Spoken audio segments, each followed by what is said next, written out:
نفس ہی، یہ تم نے خود ظلم کیا ہے اپنے ماں باپ پر۔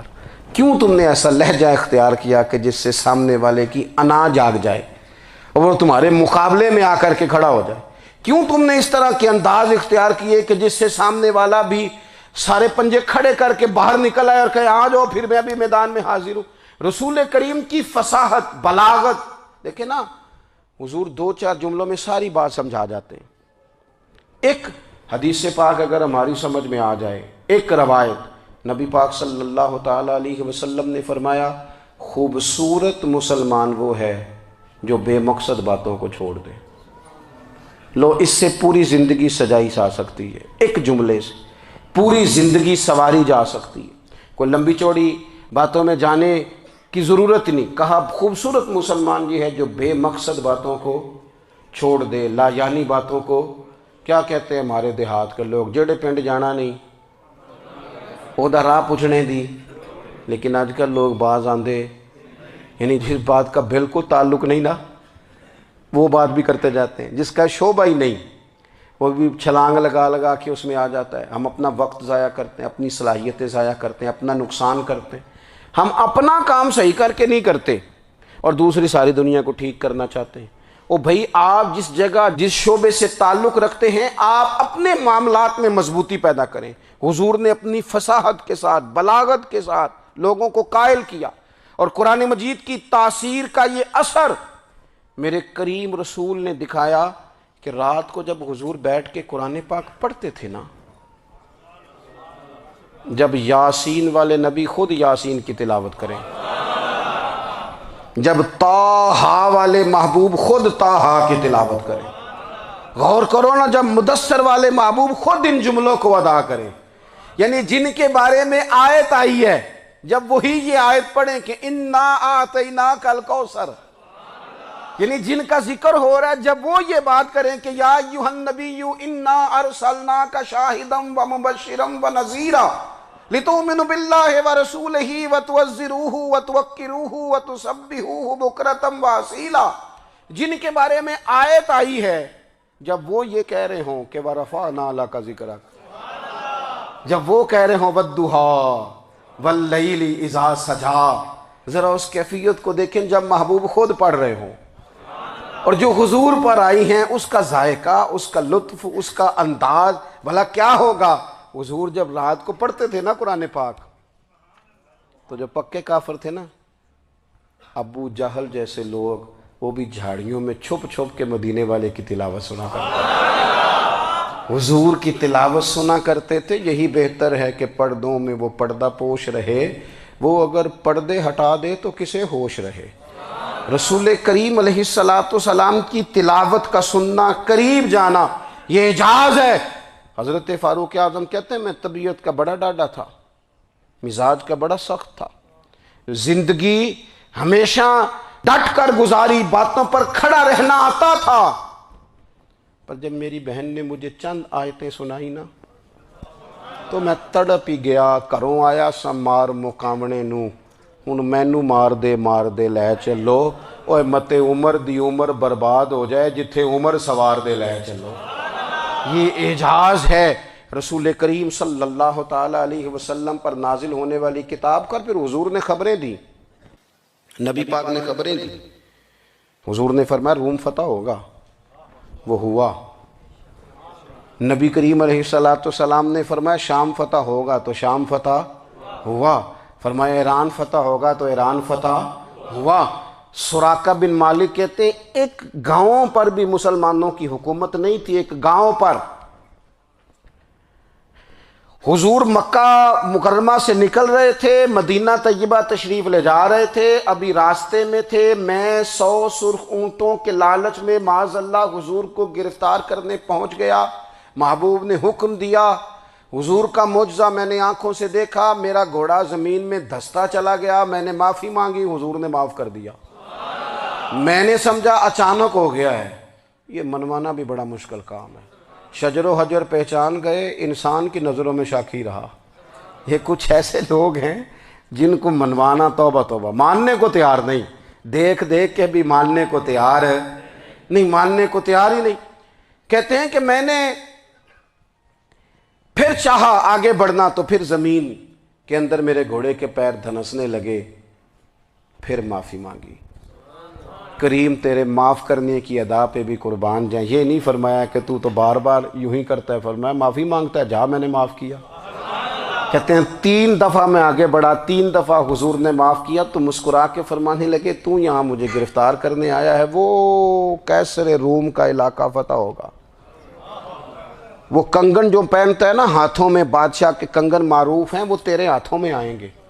اللہ کرے آپ سمجھیں، یہ جو لوگ ڈری ڈری سہمی اور ہمارے بچے مایوسی کی معاذ اللہ باتیں کرتے ہیں، وہ دیکھیں حضور کس طرح کی گفتگو فرماتے ہیں۔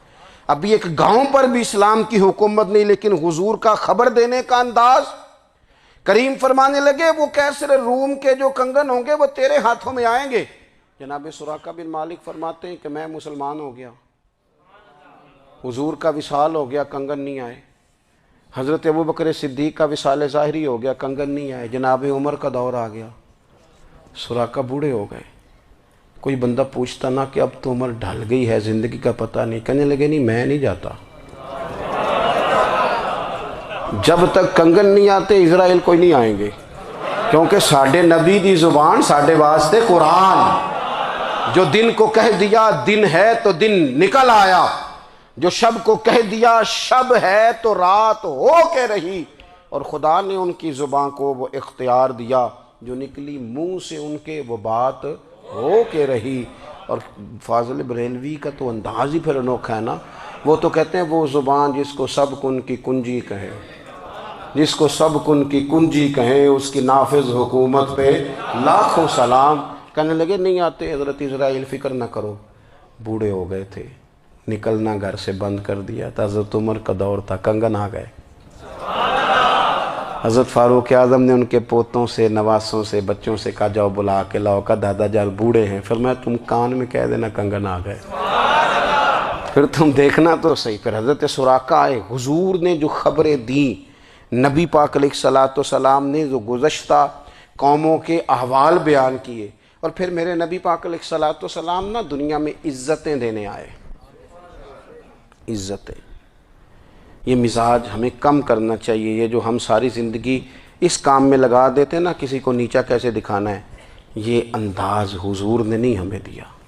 آپ دیکھو حضور تشریف لائے تو ہمیں پتہ چلا کہ حضرت یوسف جیسا سونا کوئی نہیں، حضور تشریف لائے تو ہمیں پتہ چلا کہ حضرت داؤد جیسی خوبصورت آواز کسی کی نہیں، حضور تشریف لائے تو ہمیں پتہ چلا کہ جناب عیسیٰ علیہ السلام کا فقر اختیاری کس طرح کا تھا، محبوب تشریف لائے تو ہمیں پتہ چلا کہ حضرت موسیٰ کا جلال کس طرح کا تھا۔ یہ تو حضور آئے تو نبی پاک علیہ السلام نے اس کی بھی عظمت بیان کی، اس کی بھی شان بیان کی۔ حضور نے بتایا کہ ابوبکر صدیق کی شان کیا ہے، فاروق اعظم کا مرتبہ کیا ہے، عثمان غنی کی حیا کیا ہے، مولا علی کی شجاعت کیا ہے، اہل بیت نبوت کی عظمت کیا ہے۔ حضور آئے عزتیں دینے، ماں کو عزت دی مدینے والے رسول نے، کہا جس کا باپ راضی ہو گیا اس کا رب راضی ہو گیا۔ فرمایا جو 2 بیٹیاں 3 بیٹیاں 4 بیٹی بہنیں یا 1 بیٹی یا بہن بیاہ کے آ گیا نا، اس طرح میری 2 انگلیاں جڑی ہوئی ہیں، میرے ساتھ جڑ کے جنت میں جائے گا۔ رسول کریم صلی اللہ تعالی وسلم نے عزت دی، عزت دی۔ حضور عزتیں دینے، کوئی اعزاز نہیں، ان پڑھ بندہ ہے، سادہ ہے، غریب ہے، مزدوری کرتا ہے، ہاتھوں پہ چھالے، یا رسول اللہ اس کا بھی کوئی اعزاز ہے؟ قربان جائیں، میرے کریم نے عزت دی، فرمایا محنت کر کے روزی کمانے والا تو اللہ کا دوست ہے، یہ اینٹیں اٹھانے والا، یہ مشقتیں کرنے والا، یہ صبح دیہڑی پہ جانے والا، یہ بیچارہ جو اچار سے روٹی کھاتا ہے، تو نے ہر شخص کی قسمت میں یہ عزت لکھی اور آخری خطبے کی صورت میں وصیت لکھی۔ رسول کریم نے ہر بندے کو اعزاز دیا، عظمتیں دی، حضور عزتیں دینے آئے، نبی پاک علیہ السلام نے اعزازات دیے، حضور نے نوازا۔ یہ ساری چیزیں میرے رسول پاک کی تشریح، اور پھر یہ جو حضور کے صحابہ اور اہل بیت ہیں نا، یہ بھی میرے نبی پاک کی نبوت کی دلیل ہے۔ اتنی جلدی انقلاب آیا نہیں کرتے، وہ کل تک جو رہزن تھے حضور نے راہبر بنا دیے۔ وہ لوگ جو کل تک ایک دوسرے کے گلے کاٹ کے کھاتے تھے، ایک دوسرے کو مارتے تھے، تکلیف پہنچاتے تھے، برادری ازم پہ لڑتے تھے، حضور نے بھائی بھائی بنا دیے۔ ایک پلیٹ میں کھانا کھانے لگے، سیدنا بلال حبشی، صہیب رومی، سلمان فارسی، حضور نے یوں کر کے ملا دیا۔ نبی کریم علیہ السلام نے تقسیمیں ختم کر دی دنیا میں۔ حضور کے صحابہ نے اپنا کردار اس طرح کا دکھایا، اتنا بلند کیا، اور صحابہ کرام علیہم رضوان اس کو دیکھ کر اتنی بلندیوں پہ گئے کہ گواہیاں اللہ کا قرآن دیتا ہے۔ فرمایا محمد الرسول اللہ والذین معہ اشداء علی الکفار رحماء بینہم تراہم رکعا سجدا یبتغون فضلا من اللہ ورضوانا۔ فرمایا یہ جو میرے محبوب کے ساتھ والے ہیں کافروں پر سخت ہیں، آپس میں نرم دل ہیں، تم جب بھی انہیں دیکھو گے سجدے کرتے دیکھو گے، رکوع کرتے دیکھو گے، تم انہیں دیکھو گے اللہ کی رضا کے متلاشی ہیں۔ انہیں ساری مادہ پرستی سے نکال کر محبوب نے رب کی رضا کے رستے پہ ڈال دیا۔ میرے نبی کریم سید عالم صلی اللہ تعالیٰ علیہ وسلم کی نبوت کے دلائل کے طور پر یہ ساری چیزیں آئیں۔ بس میں بات سمیٹنے لگا ہوں۔ حضور کا جو اخلاق ہے نا، وہ بھی نبی کریم علیہ السلام کی نبوت کی بہت بڑی دلیل ہے۔ وَإِنَّكَ لَعَلَىٰ خُلُقٍ عَظِيمٍ۔ محبوب ہم نے آپ کو نا خلق عظیم کا مالک بنایا ہے۔ کچھ لوگ سمجھتے ہیں صرف آپ کا بولنے کا انداز ٹھیک ہو تو آپ با اخلاق ہیں۔ نہیں بھائی، بولنے کا انداز ٹھیک ہونا با اخلاق نہیں، سچ بولنا اخلاق کی علامت ہے۔ آپ کا حق بات کرنا اخلاق ہے، آپ کا صحیح گواہی دینا اخلاق ہے، آپ کا اللہ تعالیٰ کی طرف سے آزمائش آنے پر صبر کا مظاہرہ کرنا اونچا اخلاق ہے۔ رب نعمت دے تو آپ کا وجود ڈھلتا جائے شکر میں، یہ اخلاق ہے۔ رب کریم اگر آپ کو کسی وقت کسی آزمائش میں اپنی حکمت سے ڈالتا ہے تو عزت نفس کو برقرار رکھنا، خودداری کو برقرار رکھنا، یہ اخلاق۔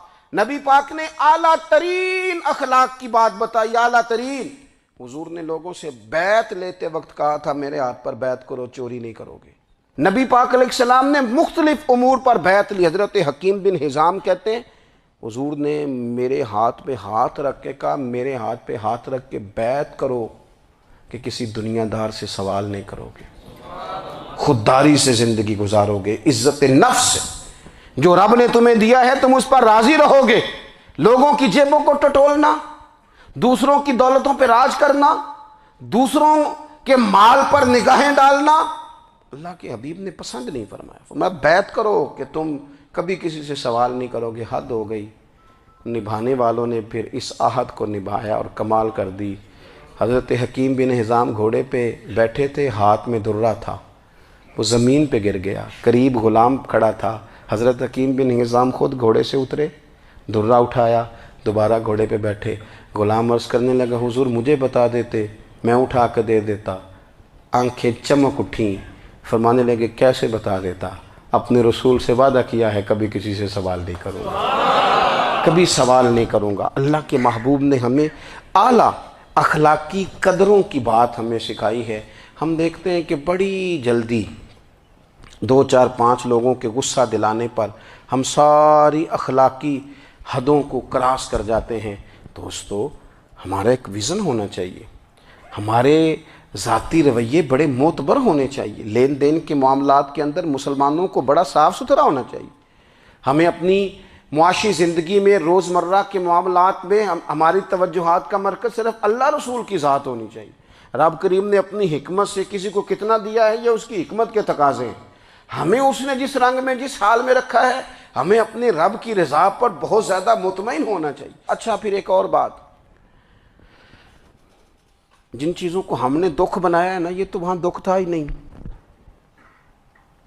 مہینہ مہینہ چولہا نہیں جلا، لیکن کسی جگہ اظہار غربت ہے حضور کی اولاد پاک کا یا صحاب کا یا ازواج کا۔ مہینہ مہینہ چولہا نہیں جلا، لیکن یہ اخلاق عالیہ کا حسن دیکھو، اپنے گھر مہینہ مہینہ چولہا نہیں جلا، جو مانگنے آیا اسے جھولی بھر کے عطا فرمایا، کوئی دروازے سے خالی نہیں گیا۔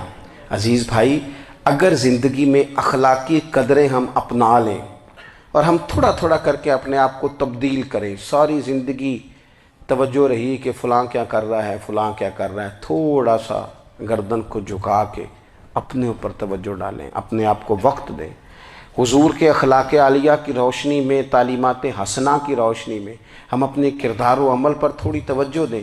اس وقت بہت بڑی تعداد میں امت مسلمہ ہے، اور ایسا نہیں ہے کہ دولت نہیں ہے، دولت سے بھی سرشار ہیں۔ ہمارے ہاں بڑے بڑے انجینئر ہیں، بڑے بڑے ڈاکٹر ہیں، لیکچرار ہیں، ہمارے پاس بڑے بڑے ہاسپٹل ہیں، بڑا کچھ ہے، لیکن کردار و عمل کے بادشاہ، اپنی زندگی تقوی کی روشنی میں گزارنے والے، ان لوگوں کی تعداد کم ہے۔ اگر کوئی آج بھی سارے کام نیک کرے لیکن جائیداد میں سے بیٹی کا حق رکھ جائے تو پھر اس نے کیا میلاد منایا؟ اگر آج بھی جو 2-4 لوگ بیچارے اس کے زیر دست ہیں، ملازمین ہیں، ان کے ساتھ اس کا رویہ انتہائی سخت ہو تو اس نے کیا میلاد منایا؟ اگر آج بھی وہ برادری ازم کی بنیاد پر دوستیاں کرے اور چھوٹے بڑے کی وہ تقسیم رکھے، جسے حضور نے فرمایا کہ قبیلے تو تعارف کے لیے، ورنہ کسی عربی کو اجمی پر، گورے کو کالے پر کوئی فضیلت نہیں۔ اگر کوئی آج بھی اس برادری ازم کا قائل ہے پھر اس نے کیا میلاد منایا؟ اگر کوئی شخص آج بھی اپنے آپ کو مادہ پرستی میں پوری طرح دھکیل چکا ہے اور رضا الہی کا مسافر نہیں بنا تو اس نے کیا میلاد منایا؟